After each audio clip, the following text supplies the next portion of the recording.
இது ஒரு photo shoot. ரொம்ப பெரிய கிளையண்ட். நல்லா ஷூட் பண்ண. ஏங்க ஏங்க உங்களுக்கு இந்த கெட்ட பழக்கம்? கதவு திறந்து வச்சுட்டு குளிக்கிறது.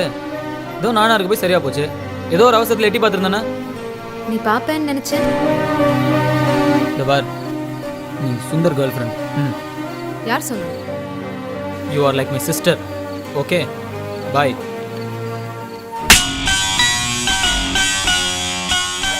ஹனிமூன் போகிறோமா? அங்கேயே சொல்லலாம்ல, சுந்தர பாட்டு கேட்டிருப்பேன்.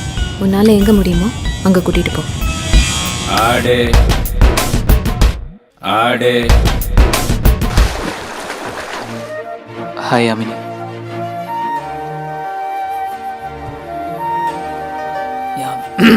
Yamini is my wife. இந்த அவார்டு, இந்த கைத்தட்டல்கள்லாம் என் ஒய்ஃபுக்கு தான் போய் சேரணும்.